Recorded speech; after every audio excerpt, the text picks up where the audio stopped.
Ladies and gentlemen, boys and girls, welcome to the Nick Beasley Show. This will be a very quick video.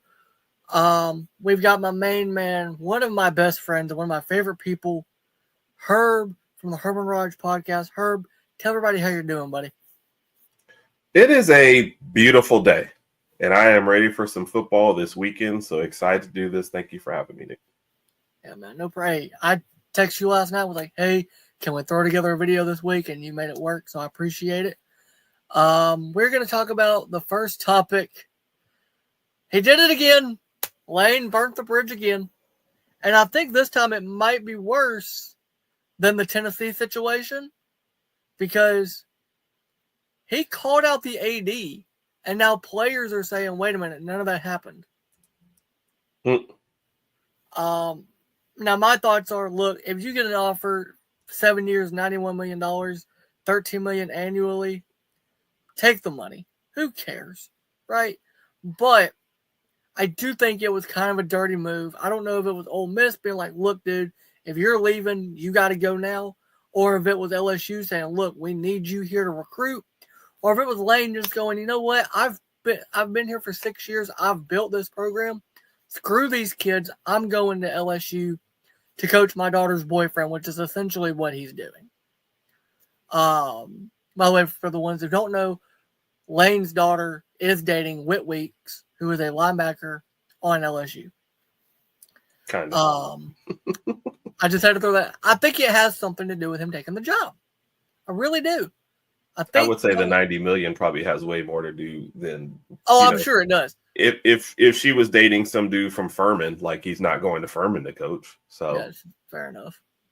But I do think his daughter played a role in it a little bit because she also played a role 3 years ago when he decided to stay at Ole Miss instead of going to Auburn. You know, and it's funny because I had not watched his documentary on ESPN at all. Like I didn't watch it.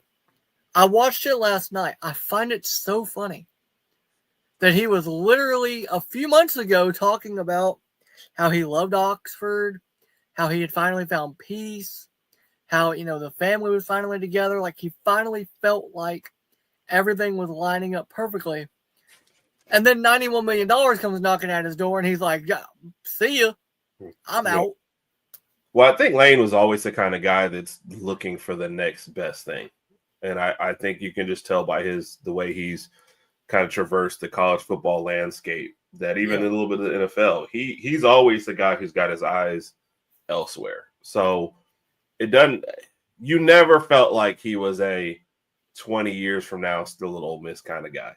Oh, no. I think it was just always a matter of time and where he would end up and when would the offer be enough. And I think this just kind of I think the bigger thing here is, and I realize the more you read, Ole Miss kind of forced his hand. LSU was actually going to let him stay, for the playoffs. From what I read, I don't have eyes inside, but it looked like LSU was going to let him stay for the playoff. That's why they're still paying him for the playoff, because that was going to be part of it. And Ole Miss was more like, we don't want you to stick around here.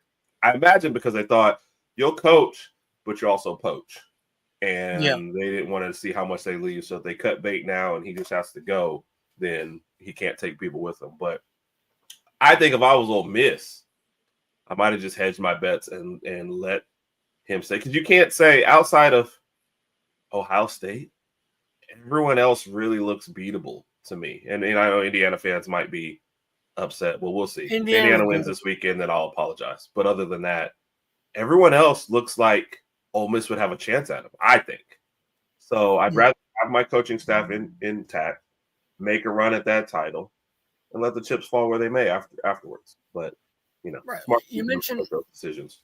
You mentioned everybody looks beatable, including Indiana. Indiana is beatable. Penn State should have won against Indiana a few weeks ago if it wasn't for that insane catch at the end of the ball game. Indiana would have lost that game. So Indiana's absolutely beatable. And look, I love Fernando Mendoza. Don't get me wrong. I think he's a very good quarterback. But outside of Ohio State, everybody is gettable in this. I think Ohio State repeats, unfortunately, unless somehow Alabama finds a run game. In that case, if Bama can find a run game in the playoffs, I think the championship will be us and Ohio State. and I'll take Ty over Julian Saban. Yeah. Well, I know we'll talk about that later. I think we've got to get past Georgia first, so to get that going. But yeah, but no, I think here's the thing: the way Lane left, right, it wasn't great. And then I don't know if you've watched any of the press conference. I watched the entire thing and laughed because he started out lying. He's like, "Yeah, I don't know how much my contract is." Bro, yes, you do. Everybody knows how much that contract is. Let's say that you did. First of all, you had to sign the sheet, right? You had to see it because you had to sign the sheet. But let's say you didn't. Let's say you let Jimmy Sexton sign for you. You are on social media, and Pete Thamel and a bunch of other insiders have been like tweeting out everything about your contract. Everybody knows that contract. So you can't tell me. Now, if you're Nick Saban, I could say, you know what, maybe Nick doesn't know because Nick's not on social media, and maybe Jimmy Sexton does sign the term sheet. I would imagine the coach does, but who knows? Yeah. Hey, come on, you can't say you don't know. And then also, I don't fully believe this story. Technically a lie because LSU is paying for their playoff, for Ole Miss's playoffs wins. So he doesn't technically know how much he's getting paid because he doesn't know how far Ole Miss is going to go. So I feel like it's one of those 1,000% it's a lie. But here's that little gray area that if we were in court, I could use to get out of. Like I know what I'm guaranteed at LSU. I know what my buyout's going to look like if I get fired. Yes. But if Ole Miss goes with the championship, I mean, I'm sitting there with another 16 million. Well, $1 million, I guess, just for that game. 150 for the first, 250 for the second is what I read. It's like 600,000 if they make the playoffs. I think like it's something insane. Which Ole Miss will be in the playoffs. Like that's happening. Yeah. And by the way, I credit to the committee because I was worried they were going to punish Ole Miss for Lane leaving, even though they hadn't seen him or seen them play without him as the coach. And I think Charlie Weiss coming back to coach the offense had a lot to do with them keeping them in, but also moving them up. That and hiring Golden, for sure. I thought that was good. No, I did too. I think a lot of people. I didn't think you were worried. I thought you'd have been happy though if they had. Oh, if they had gotten dropped. Well, here's the thing: if they had gotten dropped, I would have laughed. But I don't think that Ole Miss should be the team, the players. I don't think the players should be punished for the AD and the head coach and the former head coach not being able to agree on if Lane could stay or not. Right. I don't think the kids should be punished based on adult decisions. Yeah. Look, Florida State, the difference, and I saw on your Wednesday wrap up, you guys talk about the Florida State thing a little bit. Like, the difference was everybody saw what Florida State looked like without Jordan Travis for a couple weeks. They were not the same team. And I think the TCU thing scared everybody from the year before when TCU beat Michigan, but then got the doors blown off by Georgia. With Ole Miss, we have not seen them and will not see them without Lane Kiffin until the playoffs. Right. So I don't think they should be punished at all for Lane leaving, the players at least. Right.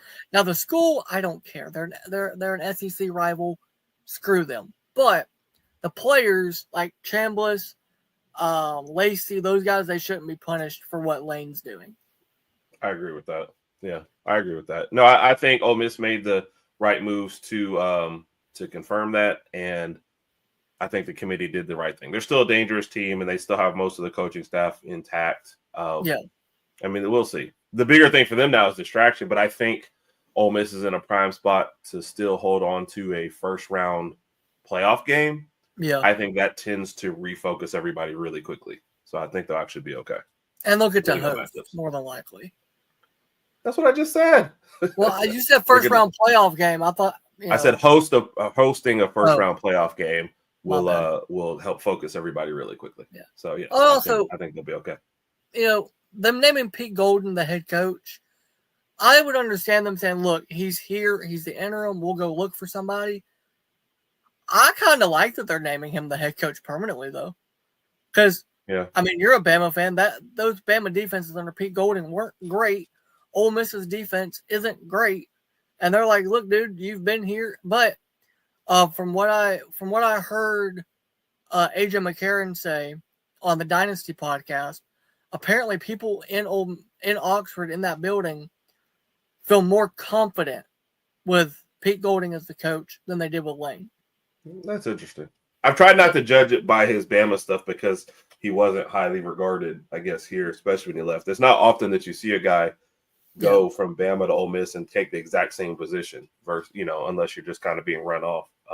I think Golding tended to overthink things while he was here. But look, whatever he's done at Ole Miss, they're happy enough with him to let him take over. So, man, more power to him and kudos to him. I think the biggest thing for him is going to be, especially when you shift from having an offensive head coach and a genius mind like Lane to a defensive one, do you get better defensive players in there? Do they want to go to Ole Miss? Can you still work the transfer portal? Offensive players really wanted to go there for a chance to play with Lane. Yeah. Do they still do that now with whoever they're going to hire on the offense when all this shakes out? So because Charlie's going back to LSU as well. Yeah. He's only back for the playoffs, and then he's going. Which, by the way, LSU did have a commit flip from LSU to Ole Miss yesterday. So, which is weird. We'll see what happens there. Apparently, Pete Golding was doing most of the recruiting for Ole Miss anyway. But let's go to the next topic. Group of 5 coaches run to the SEC. We had Alex Golesh at Auburn. We've got Ryan Silverfield at Arkansas. We've got John Summerall at Florida. Can I be honest? Here's the thing. I love the Auburn hire for that school. I think that's a great hire for them. He's a great coach. And as someone who watched Alabama for 2 of the last 3 years play Southern Florida with Golesh as a coach, struggle against Southern Florida with Golesh as a coach, it worries me a little bit because I know he'll be able to get better talent at Auburn than what he had at Southern Florida. Now, with that being said, in order for this to work at Auburn, the boosters have got to let him coach and not get in the way. They've got to allow him to grow and develop players and not immediately go, this is the guy, and if you don't win 10 games, we're firing you in 3 years. Especially since you're paying for multiple coaches already. Exactly. And also, I love that they kept DJ Durkin because I thought Durkin was going to be the head coach. I think he did a pretty good job as the interim, right? They were competitive at least. The defense was great this past season. Yeah. I love that they're keeping DJ Durkin. Golesh said it was a no-brainer to keep him, which I agree with. And also that gives some continuity in the coaching office. And for the players and the kids that are committed to Auburn, well, at least on the defensive side of the ball, they can go, well, now we've got Durkin back. So we know we're good to stay at Auburn because the coach we want to play for is there. Right. For Arkansas, dude, it's got to be tough. You go from, you think you got Alex Golesh locked up. I mean, you think he is coming to Arkansas to having to flip last minute and grab Silverfield, who, by the way, was probably going to get fired by Memphis this year. So Arkansas saved Memphis the buyout money. Right. Because Memphis has been good under Silverfield, but the last 2 or 3 years, they've been average. Yeah. They had a great shot, felt like earlier on in this year, of getting a playoff spot. And then just they fell apart. Inconsistency. Yep. Inconsistency just fell apart. And not to mention, I think if you're Arkansas, man, who else? There was a lot of talk earlier in the year that Gruden would love to go to Arkansas. But the reality of this situation is it's just not – it's not a prime job. Kids don't flock to Arkansas. There's no offense to people of Arkansas that are watching this, but people just don't. And I would just say, well, people don't want to flock to Alabama. Well, the football team has a little bit better tradition than Arkansas. So, yeah, you can get people to go there for that reason. You're getting beat up in the conference. It's not like a prime transfer destination either. So I don't see a quick path to turning things around. I feel like your best thing for Arkansas is maybe eke out a 10-win season every once in a while and try to get promoted to another job at some point, but you're not thinking in 10 years at Arkansas, do you think they're going to win a national championship in the next 10 years? If you have, it's like you need that one great year where you latch on to a great quarterback, maybe have a great defense and one good wide, you know what I mean? And just kind of ride the wave of one thing versus you don't see like a 5-year stretch in the future. Now, I know in the past there were some really good, tough Arkansas teams. It just feels like it's going to take a long time to get back to that for Arkansas, especially in the era of NIL and transfer portal. I don't feel like they're a destination. No, and also, and this was something that I saw brought up, is Arkansas is, their recruiting pool is the Dallas-Fort Worth area. Well, now you've got Texas and Texas A&M, who are both better programs, better set up for the future, that are both in the conference. See, Arkansas used to be able to say, well, wait a minute, y'all want to come play in the SEC? We're the only team within a 5-mile or 5-hour radius to that area that can get you guys in the SEC. So that helped them recruiting. Now it doesn't, because now you've got Texas and Texas A&M, and both schools are legit contenders in the conference. So you really, outside of your own state, you can't really get any recruits. And most of those recruits are probably going to want to go play for like just a better program-rich, situation. Or maybe an easier conference where they feel like they can win in that conference and have a shot at, especially now with the 12-team playoff and the group of 5 teams getting a shot in the playoffs. Like, if I'm from Arkansas, do I look at the situation and go, I want to go to Arkansas? Or do I go, wait a minute, I can go to the ACC, get an easier shot at winning the conference, or I can go to a smaller group of 5 school and get a shot. Like, I can go to Memphis and get a shot. Yeah. Or if you're going to stay in the SEC, like you said, is a good point. I realize who's recruiting gets you, but even look at Missouri, who's had a little more success than you lately and has locked up Drinkwitz for a while. And your rival. You think next 2 years, do I want to go to Arkansas, who's still trying to put it together, or do I have a team that's right on the outside? Because Missouri, before, especially for the injury to Perbola, was not that far away from the playoffs. And last year, same thing, pretty close. So they're a team that you can at least see a little bit closer and on the rise, and are getting a couple. And they have a solidified head coach who's going to be there a long time.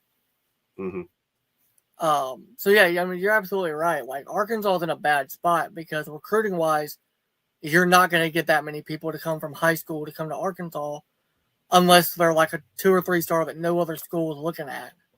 And then portal-wise, if you're transferring from UTEP and you got an opportunity to go play at Texas or A&M or Missouri versus Arkansas, you're taking the opportunity to go play at the bigger school or the more solidified program, at least. Like, and I'd say even teams, like if you're a Florida kid and you're transferring in the conference, you're not going to transfer to Arkansas. It's not going to happen. Like, they're just in a bad spot. And again, I think Silverfield took the Arkansas job because he knew, I'm getting fired at Memphis anyway. I might as well jump at this opportunity. And that's why he took it. I don't want to say I hate the hire, because Silverfield is a good coach and he can, if you give him time, he can build a program. But he'll also come crashing down. That program will come crashing down under Silverfield, just like it did with Memphis. Yeah.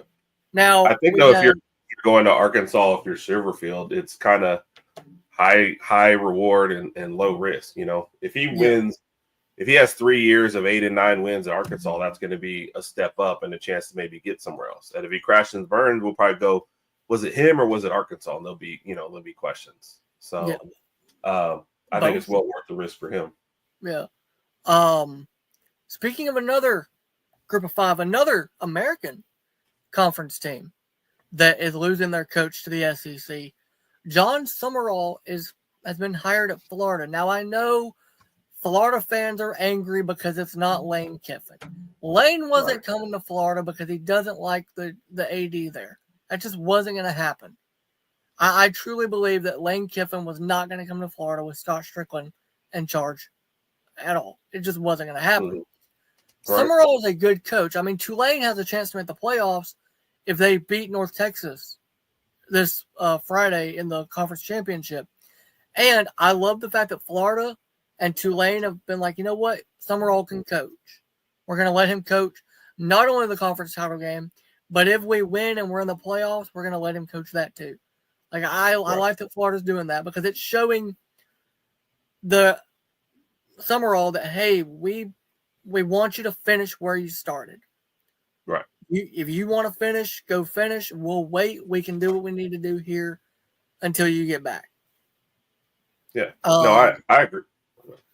And again, I love this hire. Like Summerall is a good coach. He coached at Troy for 2 years and he went to Tulane. I think similar, like Florida's got a bunch of talent, right? They got a bunch of young talent on the defense. I think they need to get a new quarterback in there. I don't trust Lagway. I think Summerall will be able to get a quarterback.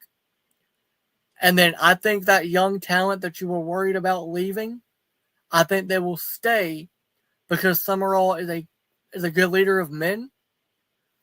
He will take care of those players.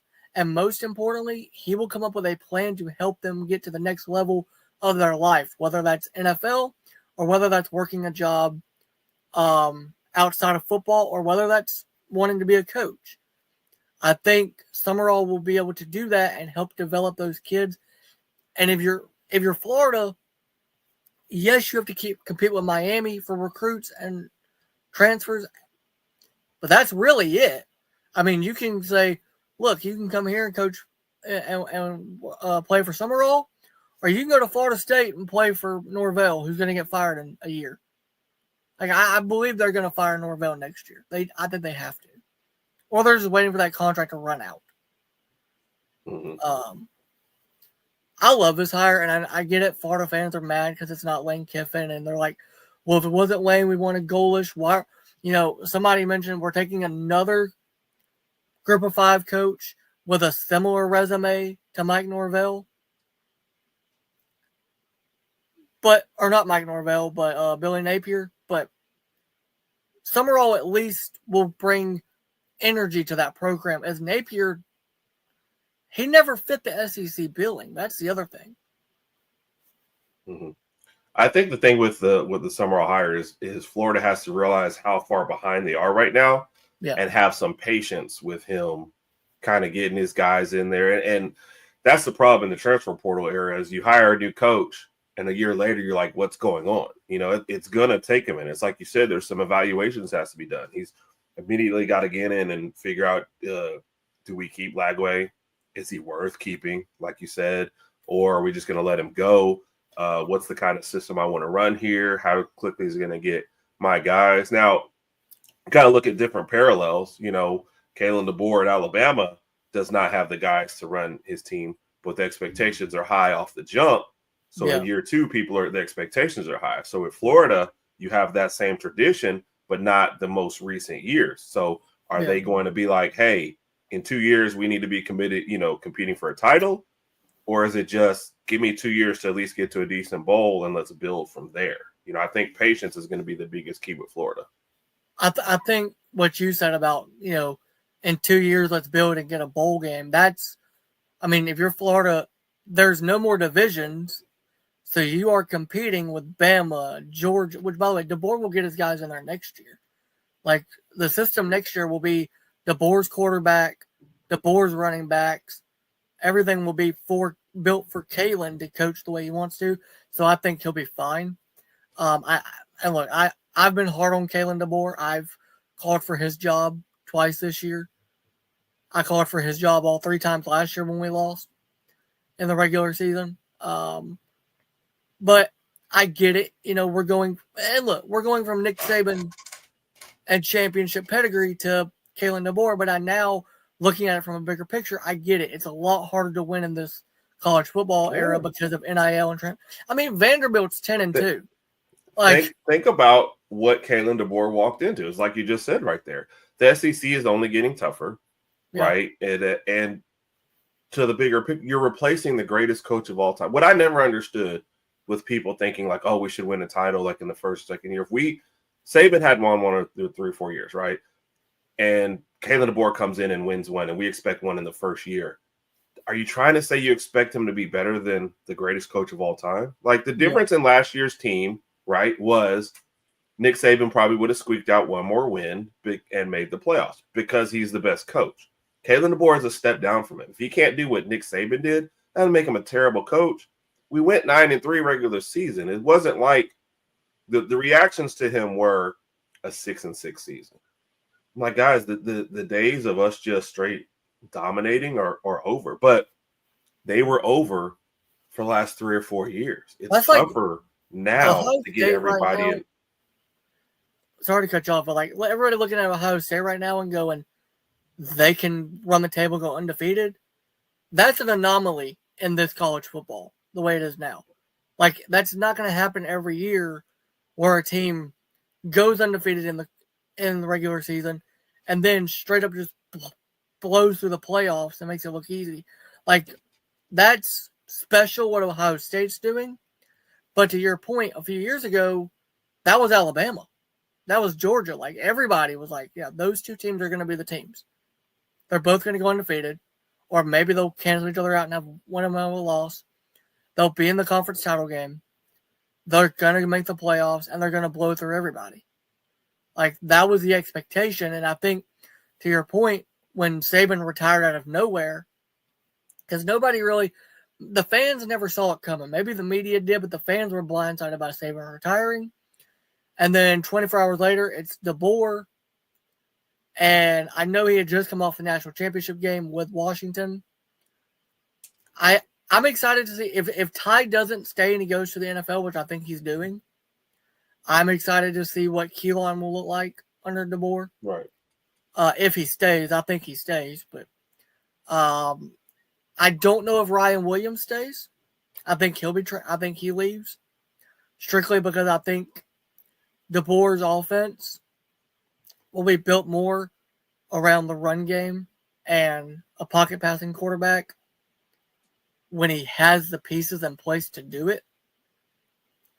And I think the Iron Bowl was a key thing of like, okay, either the coaching staff or Ty does not trust Ryan because there was times that he was wide open that we just didn't throw to him.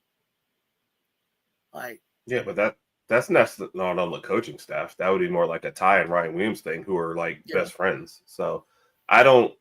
It's a weird era that we're in, that one bad game and you think a guy's leaving, and that's that's not you. I'm saying that's everybody does that, but is that really what it comes down to? If we don't keep you happy, is it the AJ Brown situation? If we don't keep you happy every single game, you're going to leave. Like that's just weird. If we had a player on the team who had one bad game and they left, that's not the player for you anyway. And so I just choose to not believe that's what Ryan Williams is, And we all say that. What if he goes out and catches, 6 catches for 150 yards against Georgia and 2 touchdowns?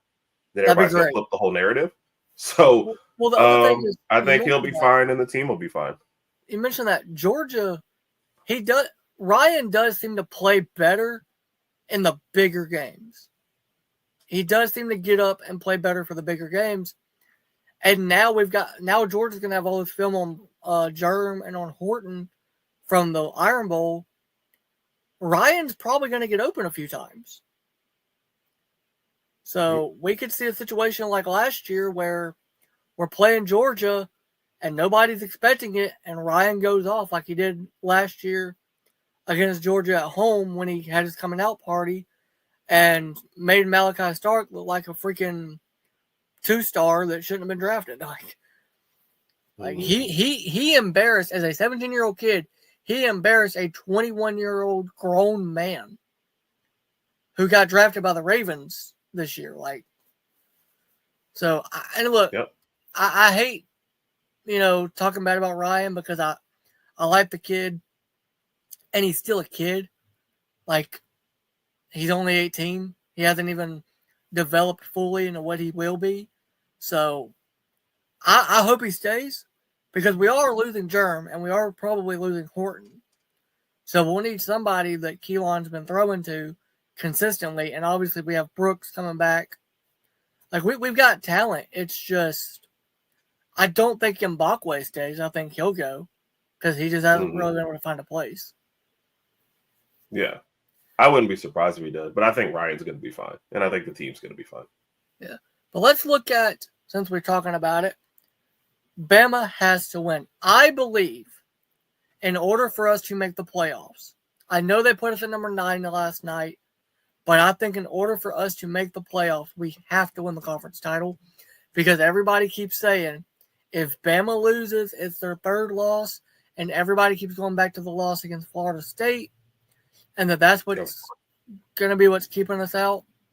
Just like with Texas, everybody's like, well, you lost 3 games, but it wasn't that you lost to Ohio State. It's that you lost to Florida. I think Bama has to win this game, dude. I think we have to because there's Miami, there's Notre Dame, there's BYU if they win. If Duke wins, what happens with the ACC? Like, I think Bama has to win the game. I think they have to not get blown out. I think if they lose a close one, they're fine. I think the committee shifting them to 9 was a huge part of we cannot punish the SE the if we want to keep conference championship games, we can't punish the loser like they did last year. SMU didn't play like the top 5 teams in the ACC last year and made the conference championship game as a result. They lose a conference championship game, had like no good wins for the whole year, and that one loss, and then they kept them in the bracket for that reason. They set a precedent last year.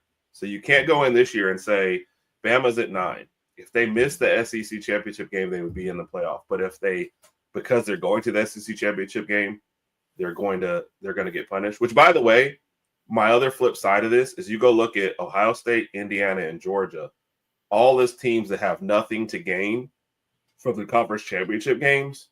And it's like you're already facing a bad thing where the winners of these games aren't getting anything, right? Yeah. Now, if you say we're going to punish the losers, everyone's going to look at it and go, like, why is Ole Miss safer than Alabama? Well, probably played a weaker non-conference schedule. You only lost one SEC game, and you missed the SEC championship game, and now you have nothing to sweat out. That's not fair. And I know you've been one of the ones beating the horn against Notre Dame not joining a conference. Well, guess what? You should not get to improve your position this week. If you're not going to be in a conference, that's fine. You're going to reap those benefits, that's fine. You're going to pick your schedule, that's fine. But if you only have 2 tough games and you lose both of those, you just got to kind of look at what you got to look at now. So, and Miami the same. Miami is just a weird one anyway, because I don't get your highest ranked team in a conference not even making the game. That doesn't make sense. Yeah, at least Georgia's ranked high and going to it. Yeah. If Ole Miss and Texas A&M, I get being ranked high because they won every game but the last one. If Miami had just lost the last one, but what that would also tell me is the ACC is strong. The ACC is not strong. When Duke and Virginia making your ACC champion game, Duke is 7-84. Yeah. Duke's so a terrible football team. It's a terrible championship game for Miami to not make it on this year. That just tells me, like, Miami, I'm sorry. There's certain games you got to win. So, well, like, my thing is, I also think it's interesting. This tells you about how we are. If Alabama loses in the conference championship, we refer to them as a 3-loss team instead of a 10-win team. So, well, that's the way the committee is going to look at it. That's the problem. They're going to look at that and but you know what though? I like. I usually don't watch anything Herb Street does, but he did a reaction to the ranking on his podcast, and he made a good point. If you're Alabama, if you're Georgia, A&M, Ole Miss, Texas, like, you're looking at it now. You've got next year starting 9 conference games, which I don't love. But are you then going to say, hey, we want to go play Ohio State? No. We want to go. I'm surprised Alabama's keeping that game.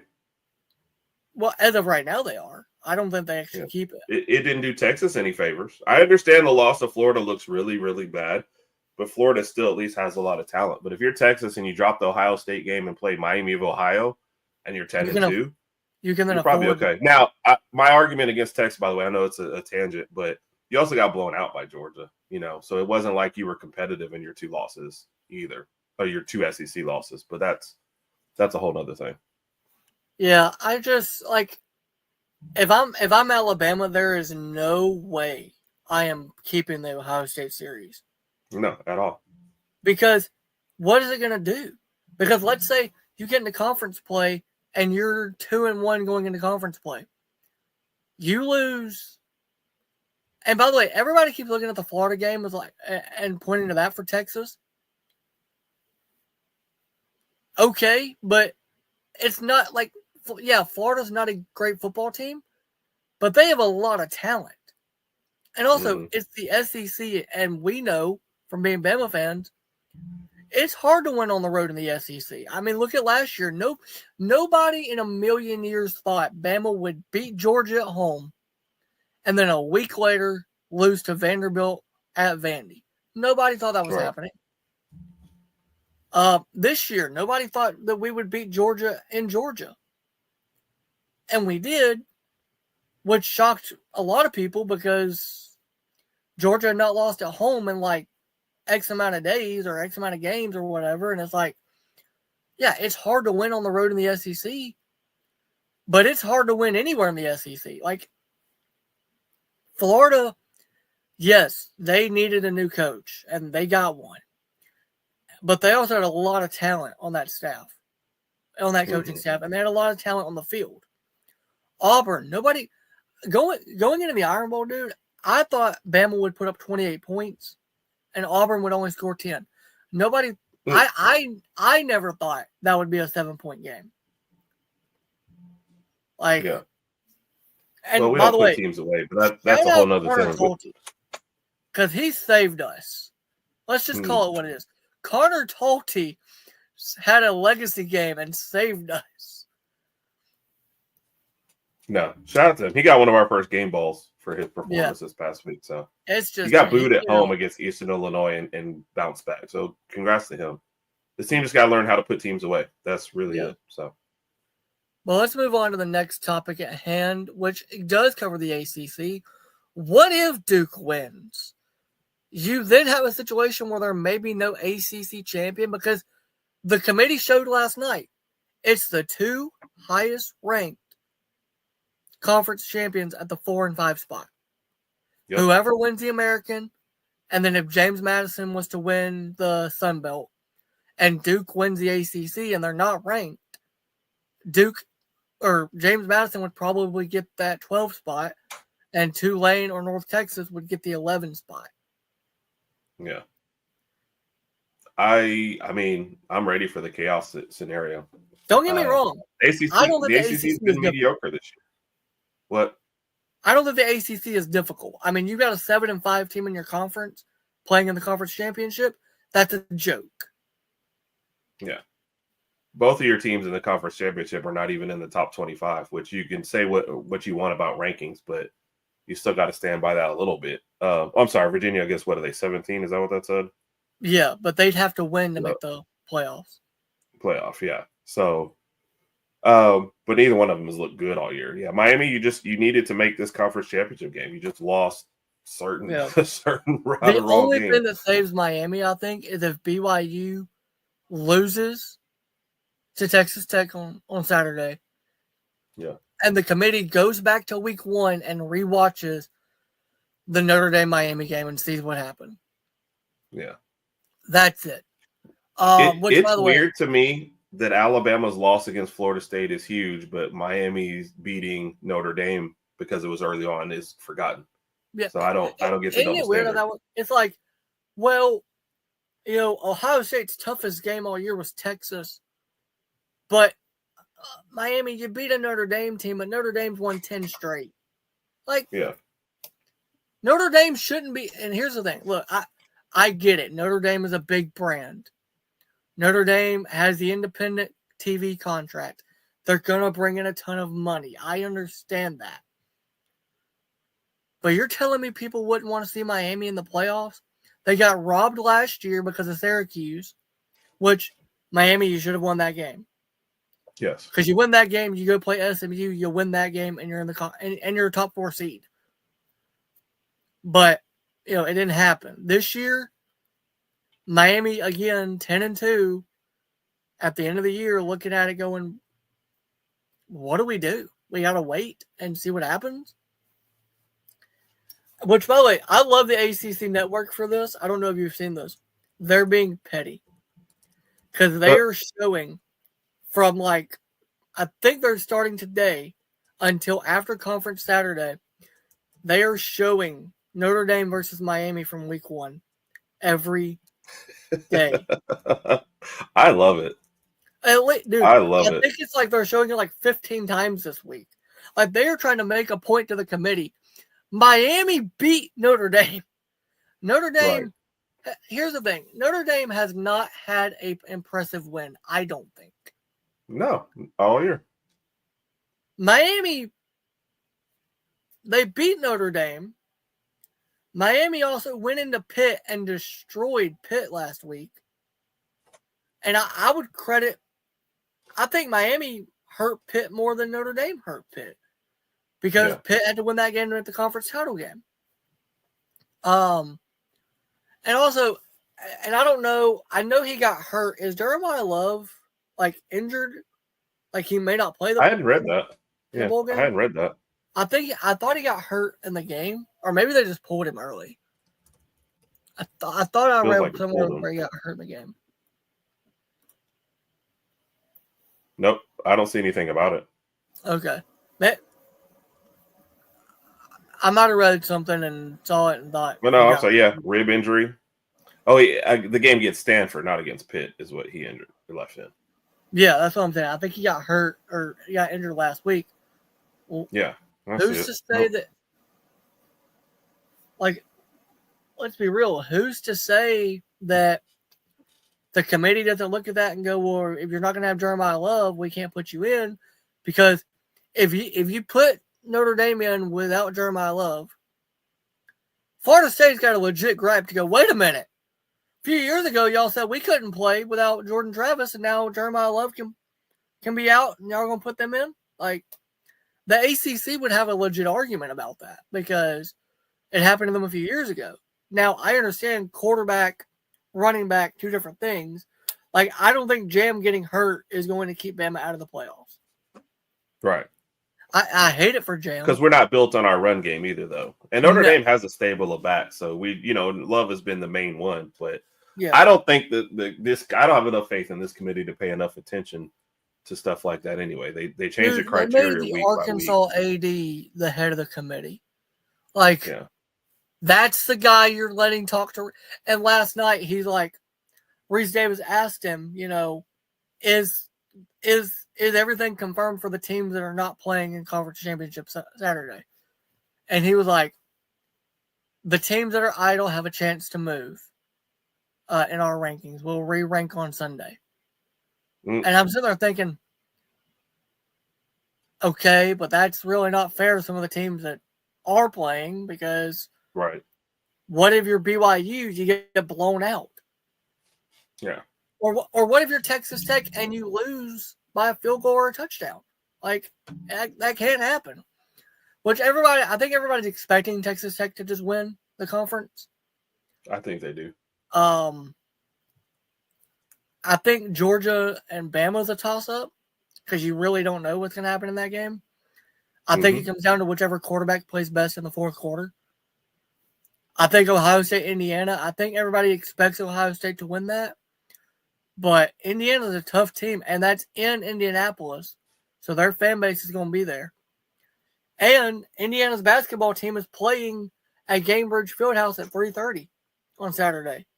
So, like, that whole town of Bloomington is going to be in Indianapolis.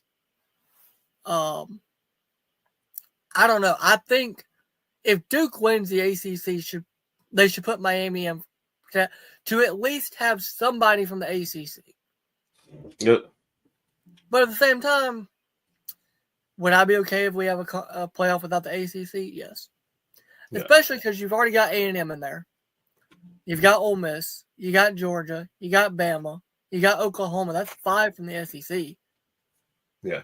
That's going to drive people crazy, too. Dude, it's funny to look at that, too, and everybody's like, Bama's the one that's not deserving out of them. And it's all because of that first week loss. Which, by the way, everybody keeps pointing back to Texas losing to Florida. Didn't Oklahoma lose to Texas? Like, badly. which, by the way, they didn't have they had Mateer, but he wasn't healthy. Let's be honest. He came back early to play in that game. He shouldn't have. Because the Mateer that we faced in week 10 was not the Mateer that Texas played. It was not the same guy. He still wasn't good though. Against us, yeah. But he was a little bit better and a little bit more, he wasn't scared to run as much as he was against Texas. Mm-hmm. Let's get into the last topic, which covers what we've been talking about. Notre Dame over Miami. Miami's got to go in over Notre Dame. If you put Notre Dame in, you got to put Miami in my opinion. Yeah. Miami beat Notre Dame in week 1 on national television. We all saw it. Not only did they beat them, they blew them out. Like, it wasn't a close game. If I'm remembering correctly, it was not a close game. No, it was a close game. Yeah, it was a close game. Okay. Yeah, I think they lost their game against Miami and Texas A&M by 4 points, the two games combined. That might have been, yeah. Because it was a field goal situation for A&M, and it was like a 1-point loss. They missed a field goal, I think, at the end of the Notre Dame-Miami game.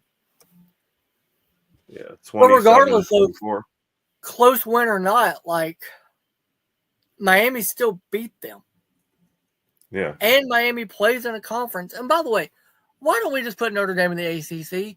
They're in the ACC for basketball. They're in the ACC for baseball. Just put them in the ACC for football. They already played ACC schedule. That's the ironic part of this situation is if Notre Dame was in the ACC, they'd be in the ACC championship game right now. Now, granted, they would have played a different schedule, but I feel like they could still beat most of the ACC. They'd be in the ACC championship game. They could win that game against Virginia and be fine and in and wouldn't even part of this argument, But losing to Miami and then not being in a conference is the two things that's going to sink them. And losing to Texas A&M. Well, the A&M loss was great. I mean, A&M played well all year until South Carolina, and they struggled with that team, which, by the way, again goes back to it's hard to win on the road in the SEC. Yeah, although that was a home game. Well, I'm trying to help A&M's case a little bit because everybody's going to look at that game and go, should they be lower? Because they also lost to Texas. No, they shouldn't. Yeah. They're right where they need to be. I think you've got your 12. I think if Duke wins, the ACC gets nobody in, and I agree. It's Tulane and it's James Madison if they win their conference titles. The Americans getting somebody in because the conference title game is North Texas and Tulane. I think it's going to be Tulane. James Madison, I think, will get in as well. I don't know, man. It's just if I'm Miami, if I'm the ACC, I'm a little pissed because I'm like, are you kidding me? We can't even get a 2-loss team in the playoff because they didn't play their conference championship, but you're going to let Notre Dame in, who doesn't play the conference. I could see that, but I would just go back to the first argument. If we're going. And this is where the committee just fails everything. Does head-to-head matter or not? If you have two teams that are 9 and 10, 10 and 11, then you have a ranking between those two. And then, like I said, there's you cannot do it both ways. Because I know people are like, oh, look at the eye test with Notre Dame now. Okay, that's fine. They're playing better now. But if you're going to judge certain teams, like my team, by week 1 results and use that against them the whole year, then you have to do the same for Notre Dame. If you lost to Miami and it was week 1, you have to use that same criteria. It can't be, here's a bad loss for one team, but, it was a good loss for this team because it was week 1. No. If those two teams – if you were like, hey, they look loads better and Miami had lost 5 games and, Notre Dame was ranked 5 and Miami was ranked 15th, okay. But if they're close, use the head-to-head to separate them. I don't understand that. Well, look what they're doing. They're getting into a position where the Power 4 conferences are going to only schedule terrible out-of-conference games. Because what's the point? Well, again, you're Miami and you hadn't scheduled. Oh, that didn't matter. Go ahead. I'm sorry. The Big Ten already plays 9 conference games. The SEC will move to 9 conference games. Like, these teams are not going to go say, look, I loved week 1 this year because we got Ohio State and Texas. We got Tennessee and Syracuse, which I thought would be a better game than it was. Like, these teams are not going to go, we're going to go schedule these really good teams. So they're going to go, hey, UT Chattanooga, come up here and play Alabama. Right. Hey, UAB, go play Texas. Like, and that's not a shot at UAB. Look, we're both from the Birmingham area. I like UAB. I think I had a guy that graduated from my high school that's all-time leading rusher at UAB. Like, and they were good for a long time, and it was fun watching them. I like watching UAB when they're, when it's competitive. When they're good, yeah, for sure. But come on, you go play. If Texas plays them, it's going to be a blowout. Like, let's just call it what it is. Yeah. Like, none of the only school that gets to schedule who they want is Notre Dame. That's it. That people watch. I mean, UConn's also independent, but nobody's watching UConn. They just have their coach leave to Colorado State. Like, nobody's watching them. And they have a couple built in. Like, it seems like they always play USC, but now it's they play their USC rivals, but like 90% of their schedule is, well, who's free that weekend? Like, I was shocked that we got Miami and Notre Dame week 1, strictly because I didn't think Notre Dame would schedule anybody that would be competitive. And they scheduled 2 competitive games, and they lost both of them. So they're not gonna do that again. They're gonna go, hey, Mercer, come play us. Like, that's, and look, and I don't like crapping on the FCS schools or the lower FBS talent, but like, it is what it is. Like, none of these schools are going to want to play anybody tough. Like, Bama got rid of their West Virginia series. I'm not saying West Virginia would have been a tough game for Bama, but they went ahead and was like, we're not doing that. It's a Big 12 school, and you never know what can happen. Right. I think Auburn's going to end up canceling one of their series. I'm surprised they didn't already cancel the Baylor game next year. Yeah, I wouldn't blame them.